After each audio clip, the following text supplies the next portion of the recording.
नमस्कार दोस्तों, मैं अंकुर उपाध्याय स्वागत करता हूं आप सभी का एक बार फिर से अपनी नई वीडियो में। दोस्तों, बिग ब्रेकिंग ये आते हुए दिख रही है कि जो यूएस के सेक्रेटरी हैं मार्को रूबियो, उन्होंने शनिवार यानी आज के दिन प्रधानमंत्री मोदी जी के साथ मुलाकात करी है। मार्को रूबियो का इंडिया विजिट बेसिकली इंडिया और यूनाइटेड स्टेट्स के रिलेशन को और स्ट्रॉन्ग करने के लिए है। ठीक है जी। अभी कुछ दिन पहले जब प्रेसिडेंट ट्रंप चाइना गए थे तो भारत में ईरान के टॉप लीडर्स आए थे। ईरान के संबंध दुनिया में इस समय सबके साथ ऑलमोस्ट चल रहे हैं और ये बहुत स्ट्रॉन्ग चीज है। सिंपल अगर मैं आपके साथ शेयर करना चाहूं तो रूबियो ने नरेंद्र मोदी से न्यू दिल्ली में 1 घंटे से ज्यादा की मीटिंग की है। इसका मतलब डिस्कशन काफी इंपॉर्टेंट और डिटेल्ड था। ये उनका पहला ऑफिशियल इंडिया विजिट है as US secretary of state. तो जब से वो यूएस के सेक्रेटरी ऑफ स्टेट बने हैं तो तब से ऑफिशियली पहला विजिट है मार्को रूबियो का भारत में। पिछले कुछ टाइम में इंडिया यूएस रिलेशंस में कुछ टेंशंस चैलेंजेस आए थे, तो ये विजिट टाइज को फ्रेश बूस्ट देने के लिए देखा जा रहा है।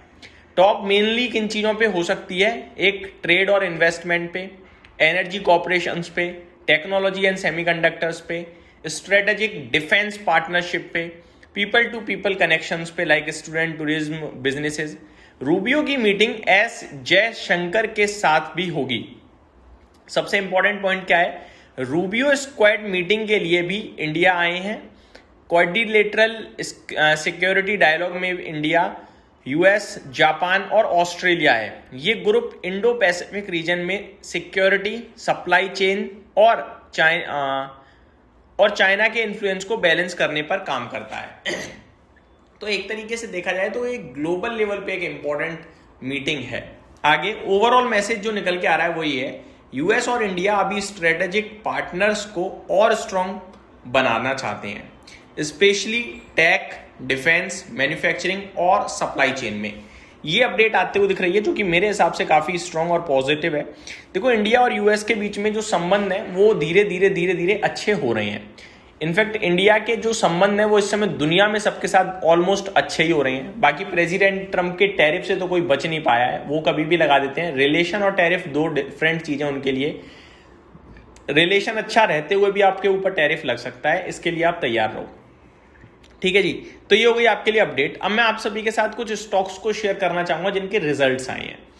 पहला नाम है एनएच यानी नारायण हृदयालय। कंपनी के नतीजे आ चुके हैं, जस्ट अभी रिजल्ट्स आए हैं। कंसोलिडेटेड नेट प्रॉफिट कंपनी का 197 करोड़ से 228 करोड़ पे आता हुआ दिखा है। तो साल दर साल मोर देन 10% का जंप है। अगर आप देखें तो रेवेन्यू कंपनी का 1470 करोड़ से 2590 करोड़ पे आया। तो रेवेन्यू में तो बहुत स्ट्रॉन्ग जंप है भाई साहब।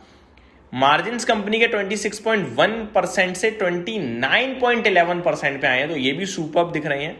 कामकाजी मुनाफा 385 करोड़ के सामने 755 करोड़ पे है। तो नारायण हृदयालय ने तो मतलब सुपर्ब नंबर पोस्ट कर दिए हैं। ऐसा लग रहा है क्या कमाल के नतीजे पोस्ट करे हैं। वैल्यूएशन में भी 45 के पीई पे सस्ता लगता है मुझे।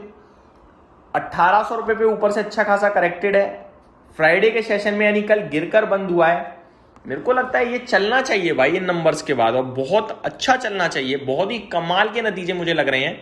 मेरी तरफ से पूरी तरीके से थम्स अप है। दो चीज बताना चाहूंगा, बाजार कुछ भी कर रहा है, अगर इन नंबर्स के बाद गिर जाए शेयर तो मस्ट बाय है, अपॉर्चुनिटी समझिएगा। और ऊपर चला जाए तो बेचने की जल्दबाजी मत कीजिएगा। बहुत ही कमाल के नंबर्स हैं। आगे बात करूं अगर आप सभी के साथ, तो शारदा एनर्जी एंड मिनरल्स, इसके भी नंबर्स आते हुए दिखे हैं। मुनाफा 108 करोड़ से 158 करोड़ पे आया है, तो 50% का जंप यहां भी है, बढ़िया है। रेवेन्यू 1239 करोड़ से 1254 करोड़ पे है, ये भी स्ट्रॉन्ग ही दिख रहा है आप सभी को।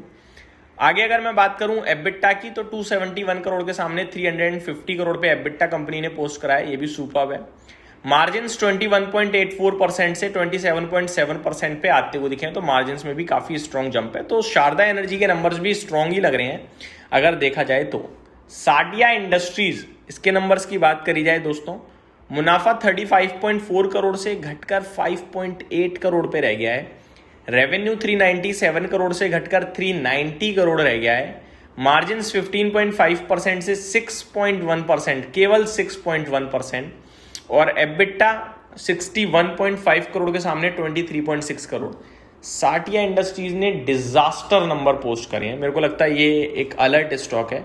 बाकी शेयर भी टूटा हुआ है, ऊपर में देखो तो 97 का 52 वीक हाई है, 164 का लाइफ हाई है, 52 वीक लो 50 का है, 64-65 पे ट्रेड कर रहा है। मेरा मानना ये है कि ये स्टॉक गयो, इसमें मिनिमम साइड पे अभी 65 पे है करीब, मुझे लगता है ये आपके लिए पहला लेवल इसमें 63 का है, और अगर 63 का लेवल टूट गया इसमें 63 या 62 का, तो फिर इसमें कोई जर्नी है नहीं, मेरे को लग रहा है 55-50 ही चला जाएगा, बस एक बार 63-62 का सपोर्ट टूटा तो ये मेरी तरफ से आपके लिए अपडेट्स थी। उम्मीद करता हूँ डिटेल पसंद आई होंगी। Thank you so much for watching this video, have a great day guys.